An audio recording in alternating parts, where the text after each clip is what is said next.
سبحان اللہ ما اجمل کا ما حسن کا ما اکمل کا۔ نحمدہ ونصلی علی رسولہ النبی الکریم الامین، اما بعد فاعوذ باللہ السمیع العلیم من الشیطان الرجیم، بسم اللہ الرحمن الرحیم۔ قال اللہ تبارک و تعالی فی القرآن الحکیم، ان اللہ وملائکتہ یصلون علی النبی یا ایہا الذین آمنوا صلوا علیہ وسلموا تسلیما۔ الصلاۃ والسلام علیک یا رسول اللہ وعلی آلک واصحابک یا نبی اللہ۔ اللہ تعالیٰ کی بے حد و حساب حمد و ثنا، جان عالم وجہ تخلیق کائنات حضرت محمد مصطفیٰ صلی اللہ علیہ وسلم اور آپ کے جمیع آل و اصحاب کی بارگاہ ناز میں درود و سلام کے نذرانوں کے بعد، میرے لیے انتہائی عزت اور احترام کے لائق سامعین ذی وقار، میرے دینی اور یقینی دوستوں، بزرگوں اور بھائیوں، نبی کریم صلی اللہ علیہ وآلہ وسلم کی سیرت مبارکہ کے دروس کا تسلسل جاری ہے، اور آج اسی تسلسل کو مزید آگے لیے بڑھیں گے، اور نبی کریم صلی اللہ علیہ وآلہ وسلم کے وہ خطوط جو آپ نے سربراہان مملکت کو ارسال کیے، ان پر ملا جلا تاثر ہمیں نظر آتا ہے۔ کچھ لوگوں نے نبی کریم صلی اللہ علیہ وآلہ وسلم کی بات کو قطعاً رد کر دیا، کچھ نے اس مسئلہ پر خاموشی رکھی، اور کچھ نے اس بات پر مکمل تائید کی۔ ہر شخص کے ساتھ اللہ تعالیٰ نے اس شخص کی نیت کے مطابق معاملہ بھی فرمایا،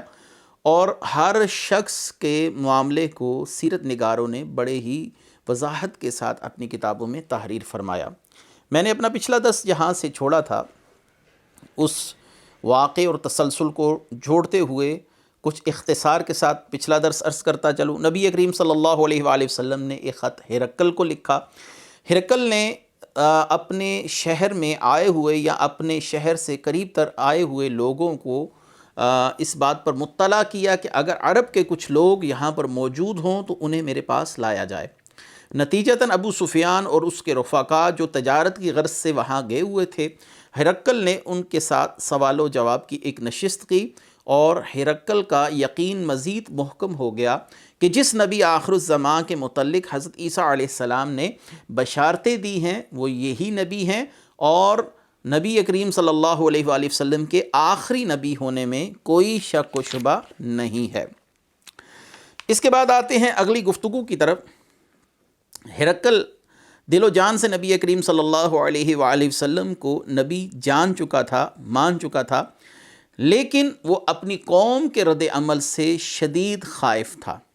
کہ اگر میں نے نبی کریم صلی اللہ علیہ وسلم کی رسالت اور نبوت پر ایمان اور اعتقاد کا اعلان کیا تو یقیناً میری سلطنت میرے پاس نہیں رہے گی، اور میرے حواری ہی مجھے حسد کی آگ میں جلتے ہوئے مار ڈالیں گے۔ لہٰذا ہرقل نے ایک معاملہ کیا، اور اس نے نبی کریم صلی اللہ علیہ وآلہ وسلم کے قاصد کو اپنے عیسائیوں کے بہت بڑے عالم جس کا نام سغاتر تھا اس کے پاس بھیجا، اور ہرقل یہ دیکھنا چاہتا تھا کہ سغاتر اگر نبی کریم صلی اللہ علیہ وسلم کی معلومات اور آپ صلی اللہ علیہ وسلم کی نشانیاں جان کر آپ کو نبی مانتا ہے تو اس پر عیسائیوں کا رد عمل کیا ہوگا۔ اگر عیسائیوں نے اسے خوش دلی سے قبول کیا تو سغاتر چونکہ بہت بڑا عالم تھا عیسائیوں کا، تو لہٰذا سغاتر کے کہنے پر اگر یہ لوگ رسول اللہ صلی اللہ علیہ وسلم کی تائید اور تصدیق کرتے ہیں تو پھر میں بھی کھلے عام اعلان کر دوں گا کہ میں رسول اللہ صلی اللہ علیہ وسلم پر ایمان لایا۔ لہٰذا داہیہ کلبی جو کہ قاصد تھے نبی کریم صلی اللہ علیہ وآلہ وسلم کے، ہرقل نے داہیہ کلبی کو وہی خط جو نبی کریم صلی اللہ علیہ وسلم کی طرف سے ہرقل کو بھیجا گیا تھا وہ خط دے کر سغاتر کے پاس بھیجا، اور سغاتر نے ایک مجمع میں رسول اللہ صلی اللہ علیہ وسلم کی نشانیاں پہچاننے کے بعد اس بات کا برملا اعلان کیا کہ حضرت محمد مصطفیٰ صلی اللہ علیہ وآلہ وسلم اللہ کے رسول ہیں۔ سغاتر کا کہنا یہ تھا، اے مملکت روم کے شہریوں، اگر تمہاری یہ خواہش ہے کہ فلاح و بہبود تمہارے قدم چومے اور تم ہمیشہ راہ راست پر چلتے رہو اور تمہارا ملک اور حکومت ہمیشہ قائم و دائم رہے، تو تمہیں اس نبی کا دامن تھام لینا چاہیے جو کہ عرب کی سرزمین پر ظاہر ہوئے ہیں۔ یہ سن کر عیسائیوں میں ایک بھگدڑ مچ گئی اور ایک شدید قسم کا رد عمل جو ہے اس مقام پر سامنے آیا، اور ان لوگوں نے بڑھ کر اپنے ہی مذہبی پیشوا سغاتر کو مار ڈالا۔ اور یہ بات دیکھ کر داہیہ کلبی واپس تشریف لائے اور داہیہ کلبی رضی اللہ تعالیٰ عنہ نے یہ ساری صورتحال ہرقل کے سامنے بیان کی۔ ہرقل نے ایک دفعہ خود بھی کوشش کی کہ اس سارے معاملے کو لوگوں کے اندر بیان کر کر ان کا رد عمل جان سکے، لہٰذا ہرقل نے اپنے دربار کے تمام دروازے مقفل کروا کر وہاں پر موجود جو درباری حضرات ہیں ان کے سامنے اس بات کا اعلان کیا کہ اگر میں یہ کہوں کہ محمد صلی اللہ علیہ وآلہ وسلم اللہ کے رسول ہیں، اللہ کے نبی ہیں اور فلاح و بہبود ان کے دامن سے وابستہ رہنے میں ہے، تو تم لوگ کیا کہو گے؟ یہ سنتے ساتھ ہی پورے دربار کے درباریوں میں ایک عجیب ہلچل مچ گئی، ایک بھگدڑ جو تھی وہ اس مقام پر مچ گئی، تمام کے تمام لوگ غصے سے بدحواس ہو گئے۔ ہرقل نے صورتحال کو دیکھتے ہوئے فوراً کہا کہ میں تمہارا ایمان اور تمہارا اعتقاد حضرت عیسیٰ علیہ السلام کے لیے جاننا چاہ رہا تھا، میں تو فقط تمہارا امتحان لے رہا تھا۔ یہ سن کر عیسائی خوش ہو گئے اور انہوں نے ہرقل کو سجدہ کیا۔ یہ تھی وہ صورتحال جس کی وجہ سے ہرقل کو بہت خوف لاحق تھا کہ اگر میں رسول اللہ صلی اللہ علیہ وآلہ وسلم کی تصدیق کر دیتا ہوں تو اس کے بعد یقیناً عیسائی قوم میری تائید اور تصدیق نہیں کرے گی۔ کچھ مورخین نے ایک واقعہ اور بھی لکھا ہے، اور یہ ہرقل کی طرف سے رسول اللہ صلی اللہ علیہ وآلہ وسلم کی بارگاہ میں ایک قاصد بھیجنے کا واقعہ ہے۔ ہوا یوں کہ نبی کریم صلی اللہ علیہ وسلم جب غزوہ تبوک کے لیے تشریف لے کر گئے تھے اور آپ صلی اللہ علیہ وآلہ وسلم کے پاس ہرقل نے اپنے ایک شخص کو بھیجا، اور اس شخص کی خاصیت یہ تھی کہ وہ عربی زبان میں کافی کامل مہارت رکھتا تھا، اور ہرقل نے اس سے کہا تھا کہ اگر رسول اللہ صلی اللہ علیہ وآلہ وسلم 3 چیزوں کا ذکر فرمائیں تو ان 3 چیزوں کا ذکر اپنے پاس کسی شے پر لکھ لینا اور ان چیزوں کو بالکل فراموش نہ کرنا، تاکہ میں جان سکوں کہ وہ واقعی اللہ کے وہی محبوب رسول ہیں جن کی بشارتیں پچھلے انبیاء علیہم السلام دیتے گئے۔ لہٰذا نبی کریم صلی اللہ علیہ وسلم کی بارگاہ میں ہرقل کا قاصد آیا، اور اس قاصد کو 3 نشانیاں ہرقل کی طرف سے بتائی گئی تھیں کہ اگر یہ 3 باتیں رسول اللہ صلی اللہ علیہ وسلم کریں تو ان 3 باتوں کو لکھ لینا اور مجھے آ کر واپس بالکل ویسے ہی بتانا کہ جیسے رسول اللہ صلی اللہ علیہ وسلم نے بتائی ہیں۔ نمبر 1 کہ دوران گفتگو اگر رسول اللہ صلی اللہ علیہ وسلم میرے خط کا تذکرہ کریں۔ نمبر 2 جب دن اور رات کا تذکرہ کریں تو اس بات کو بھی اپنے پاس لکھ لینا۔ تیسرا، محمد صلی اللہ علیہ وآلہ وسلم کی پشت پر پھر مہر نبوت ہوگی، اس کو ضرور دیکھنا اور آ کر مجھے بتانا۔ نبی کریم صلی اللہ علیہ وآلہ وسلم کے پاس قاصد پہنچا اور قاصد کے ساتھ رسول اللہ صلی اللہ علیہ وآلہ وسلم کی گفتگو شنید شروع ہوئی۔ نبی کریم صلی اللہ علیہ وآلہ وسلم نے جب خط پڑھا تو آپ کی طرف سے خط پڑھنے والوں میں سیدنا معاویہ رضی اللہ تعالی عنہ یہ پیش تھے، آپ نے خط لیا اور اس خط کو پڑھا۔ قرآن کریم کی ایک آیت کے متعلق کیسر کی طرف سے، کیسر روم کی طرف سے سوال کیا گیا تھا، وَأَرْضُهَا السَّمَاوَاتُ وَالْأَرْضُ، کہ سارے آسمان اور زمین کو ملایا جائے تو تب جنت کا عرض اس کے برابر ہوگا، یعنی زمین و آسمان کی چوڑائی اور جنت کا عرض یہ برابر ہے۔ تو اس نے پھر پوچھا اگر زمین و آسمان کی چوڑائی ملانے سے جنت کا عرض بنتا ہے یا اس کے برابر ہے تو پھر سوال یہ ہے خط کے اندر کہ دوزخ کہاں گئی؟ دوزخ کی جگہ کہاں ہوگی؟ اب رسول اللہ صلی اللہ علیہ وآلہ وسلم نے فرمایا سبحان اللہ این اللیل اذا جاء النہار، اچھا رات کہاں ہوتی ہے جب دن آتا ہے؟ یہ رسول اللہ صلی اللہ علیہ وسلم کا جواب تھا، اور ہرقل کی طرف سے اپنے قاصد کو کہا گیا تھا اگر وہ دن یا رات کا ذکر کریں تو اس بات کو اپنے پاس لکھ لینا۔ لہٰذا قاصد نے اپنے تیر پر اس بات کو لکھ لیا، کیونکہ اس کے پاس لکھنے کے لیے کوئی کاغذ یا صحیفہ تو تھا نہیں، لہٰذا اس نے تیر کے اوپر اس بات کو لکھ لیا۔ دوسرا سوال یہ تھا کہ نبی کریم صلی اللہ علیہ وآلہ وسلم میرے خط کا ذکر کرتے ہیں یا نہیں کرتے؟ تو آپ صلی اللہ علیہ وآلہ وسلم نے فرمایا کہ میں نے ایک دعوت نامہ کسریٰ کے نام بھیجا تھا اور اس نے اس خط کو پھاڑ کر پارا پارا کر دیا، اللہ تعالیٰ نے اس کی مملکت کو ٹکڑے ٹکڑے کر دیا ہے، اور میں نے تیرے بادشاہ کی طرف بھی دعوت نامہ ارسال کیا اور اس نے تعظیم سے اس کو قبول کیا، تو جب تک وہ زندہ رہے گا لوگ اس کی قوت سے خائف رہیں گے، اور جب تک اس کی زندگی ہے اس کی زندگی میں خیر رہے گی۔ یہ دوسری نشانی بھی پوری ہو گئی، رسول اللہ صلی اللہ علیہ وسلم نے خط کا ذکر بھی فرما دیا، ایک نشانی تھی کہ دن اور رات کا ذکر بھی کر دیا۔ اب مسئلہ یہ تھا کہ رسول اللہ صلی اللہ علیہ وآلہ وسلم کی پشت پر مہر نبوت جو تھی اس کو کیسے دیکھا جائے؟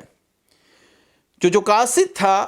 جب اٹھ کر چلنے لگا تو رسول اللہ صلی اللہ علیہ وسلم نے فرمایا اے قاصد، اے تنوخی، قبیلہ تنوخ سے اس کا تعلق تھا، آپ نے فرمایا ہا ہونا امدی لما امرت لہ، یہاں سے گزرو جیسے تمہیں حکم دیا گیا۔ مجھے کیسر کی بات یاد آ گئی، میں رسول اللہ صلی اللہ علیہ وسلم کی پشت کی جانب سے گزرا تو میں نے رسول اللہ صلی اللہ علیہ وسلم کی پشت پر مہر نبوت کو پایا۔ تینوں نشانیاں رسول اللہ صلی اللہ علیہ وآلہ وسلم کی ذات اقدس میں مجھے نظر آ گئیں کہ آپ اللہ کے نبی ہیں۔ اس طرح کیسر نے جن باتوں کی رسول اللہ صلی اللہ علیہ وسلم کے متعلق تاکید کی تھی اس تنوخی کو، رسول کریم صلی اللہ علیہ وآلہ وسلم نے ان تینوں باتوں کے جوابات بھی دیے اور مہر نبوت بھی دکھائی۔ معلوم ہوا کہ رسول اللہ صلی اللہ علیہ وآلہ وسلم اللہ کی عطا سے علم غیب رکھتے ہیں۔ جو گفتگو بادشاہ نے قاصد سے کی ہے، یہاں پر رسول اللہ صلی اللہ علیہ وسلم اس پر مطلع ہو کر اپنی مہر نبوت بھی دکھا رہے ہیں، اور آپ صلی اللہ علیہ وآلہ وسلم کی مہر نبوت اور آپ صلی اللہ علیہ وسلم کا دیگر نشانیوں کو جان لینا یقیناً اس قاصد کے لیے کافی تھا کہ آپ اللہ تعالیٰ کے نبی ہیں۔ اس کے بعد اگلا خط تھا نبی کریم صلی اللہ علیہ وآلہ وسلم کا مکتوب گرامی بنام مقوقس شاہ مصر، یعنی مصر کے بادشاہ کے نام۔ نبی کریم صلی اللہ علیہ وآلہ وسلم نے اپنا خط سیدنا حاطب بن ابی بلتع رضی اللہ تعالیٰ عنہ کے ہاتھوں مصر کے بادشاہ مقوقس کو بھیجا۔ مقوقس سے ملاقات کرنا انتہائی مشکل تھا، اور آپ اس کے انتظار میں کم و بیش 2 دن وہاں پر گزار چکے تھے، لیکن بادشاہ سے گفتگو کرنے کا قطعاً کوئی موقع ہاتھ نہیں آیا۔ اسی اثناء میں نبی کریم صلی اللہ علیہ وآلہ وسلم کا خط جب بادشاہ کے پاس پہنچا تو اس نے خط کو سنا، من محمد عبد اللہ ورسولہ الی مقوقس عظیم القبط سلام علی من اتبع الہدی، اما بعد فانی ادعوک بدعایت الاسلام اسلم تسلم یؤتیک اللہ اجرک مرتین فان تولیت فعلیک اسم القبط، یا اہل الکتاب تعالوا الی کلمۃ سواء بیننا وبینکم الا نعبد الا اللہ ولا نشرک بہ شیئا ولا یتخذ بعضنا بعضا اربابا من دون اللہ فان تولوا فقولوا اشہدوا بأننا مسلمون۔ یہ خط محمد صلی اللہ علیہ وسلم کی طرف سے، جو اللہ کے بندے اس کے رسول ہیں، مقوقس کی طرف جو قبطیوں کا سردار ہے۔ سلامتی ہو ہر اس شخص پر جو ہدایت کا پیروکار ہے، اما بعد اس کے بعد میں تمہیں اسلام قبول کرنے کی دعوت دیتا ہوں۔ اسلام لے آؤ، سلامت رہو گے،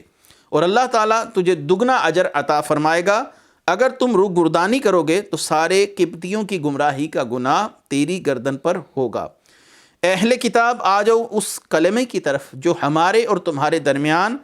یکساں ہے، وہ یہ کہ ہم اللہ کے سوا کسی کی عبادت نہیں کریں گے، کسی کو اللہ تعالیٰ کا شریک نہیں ٹھہرائیں گے اور اللہ کو چھوڑ کر کسی دوسرے کو اپنا رب نہیں بنائیں گے۔ اگر یہ لوگ روگردانی کریں تو کہہ دیجئے اے منکرو گواہ رہنا ہم مسلمان ہیں۔ حاتب نے اس خط کے مضمون کی تائید کرتے ہوئے کئی نافرمانوں اور کئی سرکشوں کے عبرتناک انجام کی طرف شاہ مصر کو متوجہ کیا کہ جو اعلیٰ اقتدار کے مالک تھے اور ان کی دولت و ثروت ان کو نہ بچا سکی۔ جب انہوں نے اللہ تعالیٰ کی نافرمانی کی تو اللہ تعالیٰ نے ان کو کیسے تباہ و برباد کیا۔ شاہ مقوقس نے آپ کے خط کو انتہائی تعظیم اور تکریم کے ساتھ اپنے پاس رکھا اور بڑے ادب و احترام سے یہ نامہ اپنے پاس رکھا اور اسے اپنی خاص کنیز کے حوالے کیا اور اسے حکم دیا کہ اسے حفاظت میں رکھے اور ایک عربی دان کاتب کو بلا کر رسول اللہ صلی اللہ علیہ وسلم کے لیے جواب لکھا۔ جواب کیا تھا؟ میں اس خط کا ترجمہ پڑھ دیتا ہوں کہ محمد بن عبداللہ صلی اللہ علیہ وسلم کی خدمت میں مقوقس عظیم قبط کی طرف سے آپ پر سلام ہو۔ اما بعد میں نے آپ کا مکتوب پڑھا، اس کے مدرجات کو اور جس دین کو قبول کرنے کی آپ نے دعوت دی ہے اسے سمجھا۔ مجھے اس بات کا علم ضرور تھا کہ ایک نبی کی آمد ہونے والی ہے، جیسا کہ گزشتہ انبیاء سابقین نے اس بات کی بشارت دے رکھی تھی، لیکن میرے خیال کے مطابق وہ نبی شام سے ان کی بعثت ہونی تھی، یا میرے ذہن کے مطابق انہوں نے شام سے تشریف لانا تھا۔ میں نے آپ کے قاصد کی تکریم کی، میں حضور صلی اللہ علیہ وسلم کی خدمت میں 2 تحائف بھیج رہا ہوں اور آپ صلی اللہ علیہ وسلم کے لیے ایک خلعت اور ایک خچر آپ کی سواری کے لیے پیش کر رہا ہوں۔ اس نے اسلام قبول کرنے کے متعلق کچھ نہیں لکھا، لیکن مقوقس کے متعلق علامہ واقدی کی رائے یہ ہے کہ اس نے حاتب بن ابی بلتہ سے تنہائی میں اس بات کا اظہار کیا تھا کہ میں رسول اللہ صلی اللہ علیہ وآلہ وسلم پر ایمان لے آتا اگر مجھے اپنی قوم کا خوف نہ ہوتا کہ قوم مجھے یہ گلہ کرے گی کہ تم نے عرب کے لوگ، وہ ایسے لوگ جہاں پر قحط سالی، تنگ دستی، افلاس ہے، تو تم نے ایک ایسے نبی کے ہاتھ پر اسلام قبول کیا جس کا تعلق ایک ایسے خطے کے ساتھ ہے جہاں پر لوگوں کی بڑی تعداد غربا کی ہے۔ یہ میرے لیے باعث عار ہے اور مجھے اپنی سلطنت کھو جانے کا خوف ہے۔ میں اس لیے رسول اللہ صلی اللہ علیہ وسلم کی کھل کر تائید نہیں کر سکتا۔ ہاں، اس بات کو میں سمجھتا ہوں کہ وہ اللہ تعالیٰ کے رسول ہیں، لیکن اقرار کرنے سے جو بات مجھے مانے ہے وہ یہ ہے کہ مجھے اپنی سلطنت سے ہاتھ دھونا پڑے گا۔ حاتب بن ابی بلتہ آپ واپس تشریف لائے۔ آپ کے ساتھ 2 کنیزیں بھی بھیجی گئی تھی۔ ایک کنیز نبی کریم صلی اللہ علیہ وآلہ وسلم کے کاشانہ اقدس میں شامل ہوئی جن کا نام سیدہ ماریہ تھا، اور دوسری کنیز جن کا نام شیرین تھا، یہ حضرت حسان بن ثابت رضی اللہ تعالیٰ عنہ کو مرحمت فرمائی گئی۔ ان کے بطن سے سیدنا حسان کے فرزند عبد الرحمن پیدا ہوئے اور رسول اللہ صلی اللہ علیہ وسلم کے بیٹے ابراہیم جو 18 ماہ کے ہو کر جنہوں نے وصال پایا، ان کا تعلق انہی خاتون سیدہ ماریہ قبطیہ رضی اللہ تعالی عنہا سے تھا۔ نبی کریم صلی اللہ علیہ وآلہ وسلم نے بہرحال یہ جواب سنا تو آپ نے فرمایا ظن الخبیث بملکہ ولا بقاء لملکہ، خبیث نے اپنے ملک کے سلسلے میں بخیلی کی ہے، یعنی اپنے ملک کو بچانے کے لیے میری دعوت کو قبول نہیں کیا، لیکن اس کا ملک بھی باقی نہیں رہے گا۔ آپ صلی اللہ علیہ وسلم کی پیشن گوئی پوری ہوئی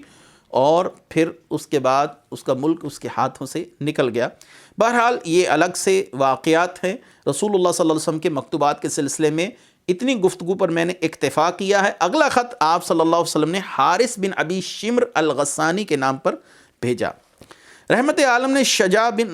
بن وہب رضی اللہ تعالیٰ عنہ کو خط دے کر حارث بن ابی شمر الغسانی کے پاس بھیجا، جس سے آپ کے قاصد یعنی شجاع بن وہب رضی اللہ تعالیٰ عنہ کی ملاقات نہیں ہو سکی۔ آپ کو 2-3 دن یا 4 دن انتظار کرنا پڑا۔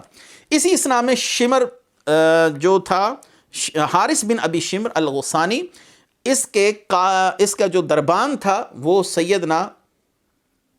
شجاع رضی اللہ تعالیٰ عنہ سے رسول اللہ صلی اللہ علیہ وسلم کے متعلق استفسار کرتا رہا، سوال جواب کرتا رہا، اور اس نے رسول اللہ صلی اللہ علیہ وسلم پر ایمان لانا اپنی آخرت کا نجات کا سامان سمجھا، لہٰذا وہ مسلمان ہو گیا۔ لیکن اس نے سیدنا شجاع کو اس بات پر بھی مطلع کر دیا تھا کہ حارث جو ہے یہ ایک ضدی شخص ہے، یہ کبھی بھی نبی کریم صلی اللہ علیہ وسلم کی اطاعت کرنے پر راضی نہیں ہوگا۔ بہرحال وقت مناسب دیکھ کر حارث کے پاس سیدنا شجاع بن وہب رضی اللہ تعالیٰ عنہ نے اپنا مکتوب پیش کر دیا، اور اس خط میں لکھا تھا من محمد رسول اللہ الی الحارث بن ابی شمر سلام علی من اتبع الہدی وآمن به وصدق فإنی ادعوک ان تؤمن باللہ وحدہ لا شریک لہ لا یبق لک ملکک۔ آپ صلی اللہ علیہ وسلم نے لکھا محمد رسول اللہ صلی اللہ علیہ وسلم کی طرف سے حارث بن ابی شمر کے نام ہر اس شخص پر سلامتی ہو جو ہدایت کا پیروکار ہے اور اس پر ایمان لایا اور اس کی تصدیق کی۔ میں تمہیں دعوت دیتا ہوں کہ تم اللہ وحدہ لا شریک پر ایمان لے آؤ،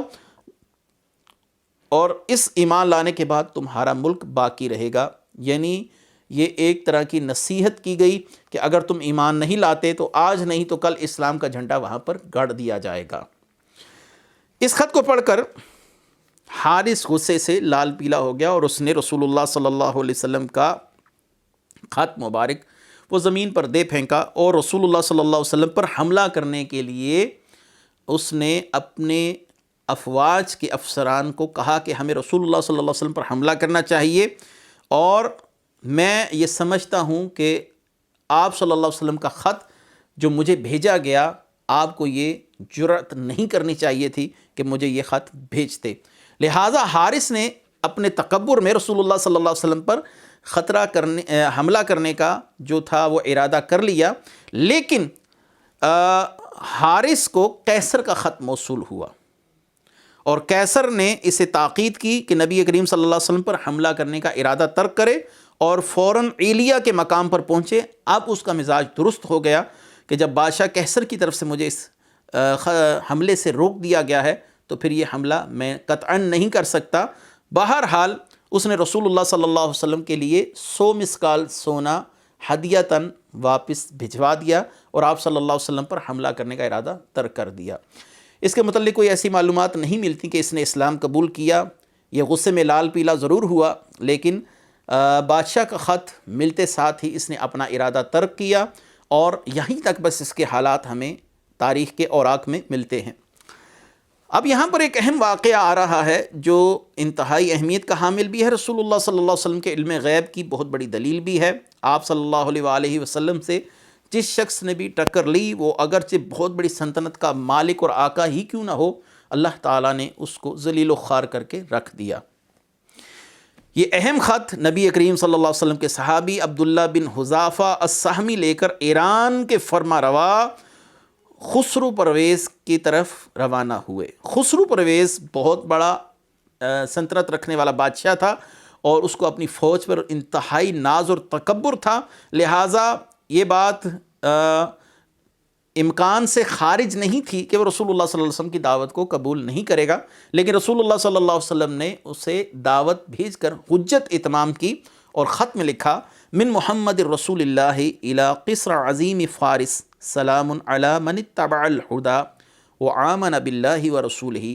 وشہد ان لا الہ الا اللہ وحدہ لا شریک لہ وان محمدا عبدہ ورسولہ وادعوک بدعائیت اللہ عز وجل فانی انا رسول اللہ عز وجل الی الناس کافۃ لانذر من کان حیا ویحق القول علی الکافرین اسلم تسلم فإن ابیت فعلیک اسم المجوس۔ یہ خط محمد رسول اللہ صلی اللہ علیہ وسلم کی طرف سے کسریٰ شاہ ایران کے نام، سلامتی ہو اس پر جس نے ہدایت کی پیروی کی، اللہ اور اس کے رسول پر ایمان لے آ، یہ گواہی دے کہ اللہ وحدہ لا شریک کے بغیر کوئی عبادت کے لائق نہیں، اور محمد اللہ تعالیٰ کے بندے اور اس کے رسول ہیں۔ اے کسریٰ، میں تمہیں اللہ پر ایمان لانے کی دعوت دیتا ہوں کیونکہ میں اللہ عز و جل کا رسول ہوں تمام لوگوں کی طرف، تاکہ میں تمہیں بر وقت تنبیہ کر سکوں، بر وقت مطلع کر سکوں جو زندہ ہیں، اور تاکہ حجت تمام کر دوں کفار پر۔ اسلام قبول کر لے سلامت رہے گا، اگر تو اسلام قبول کرنے سے انکار کرے تو تیری گردن پر سارے مجوسیوں کی گمراہی کا گناہ ہوگا۔ یہ خط پڑھنا تھا، اس پیکر نخوت و غرور نے فرط غضب سے آپے سے یہ باہر ہو گیا اور رسول اللہ صلی اللہ علیہ وسلم کا خط ٹکڑے ٹکڑے کر دیا، اور آپ صلی اللہ علیہ وآلہ وسلم کے متعلق ہرزہ سرائی کرتے ہوئے کہنے لگا کہ میرا ایک غلام مجھے خط لکھنے کی جسارت کیسے کر سکتا ہے۔ اس نے رسول اللہ صلی اللہ علیہ وآلہ وسلم کی شان میں گستاخی بھی کی۔ جب آپ صلی اللہ علیہ وسلم کو اس گستاخی کا علم ہوا تو آپ نے فرمایا مزق کا کتابی مزق اللہ ملکہ، اس نے میرے خط کو پارا پارا کیا، اللہ تعالیٰ اس کے ملک کو پارا پارا کر دے گا۔ کسریٰ نے یمن میں اپنے مقرر کردہ گورنر بازان کو حکم دیا کہ اس شخص کو گرفتار کر کر میرے پاس حاضر کیا جائے جس نے مجھے خط لکھا ہے۔ بازان نے اپنے دو قابل اعتماد اشخاص، ایک کا نام بانوے اور دوسرا شخص جو تھا اس کا نام خرخسرا تھا۔ خرخسرا اور بانوے جو تھا یہ دونوں رسول اللہ صلی اللہ علیہ وسلم کو گرفتار کرنے کے لیے پہنچے۔ راستے میں ان کی ملاقات ابو سفیان سے ہوئی۔ ابو سفیان نے جب صورتحال جانی کہ یہ لوگ کسریٰ کی طرف سے رسول اللہ صلی اللہ علیہ وسلم کی گرفتاری کے لیے جا رہے ہیں، ابو سفیان کی خوشی کی انتہا نہ رہی کہ اب رسول اللہ صلی اللہ علیہ وسلم کو کوئی بچا نہیں سکتا۔ بہرحال ان دونوں نے پہنچ کر رسول اللہ صلی اللہ علیہ وسلم کو گورنر بازان کا پیغام بھیجا کہ بازان کو کسریٰ کی طرف سے حکم دیا گیا ہے کہ آپ کو گرفتار کر کر اس کی بارگاہ میں پیش کیا جائے۔ نبی کریم صلی اللہ علیہ وسلم نے فرمایا ایک رات تم میرے پاس ٹھہرو اور صبح تک اللہ تبارک و تعالیٰ جو چاہے گا وہ معاملہ ہو جائے گا۔ نبی کریم صلی اللہ علیہ وسلم نے ان دونوں کو اپنے پاس ٹھہرایا، اور جب صبح ہوئی تو آپ صلی اللہ علیہ وسلم نے فرمایا مجھے رات کو جبریل نے خبر دی ہے کہ بادشاہ خسرو کو اس کے مغرور بیٹے نے جس کا نام شیروائے تھا اس نے قتل کر دیا ہے، اور بادشاہ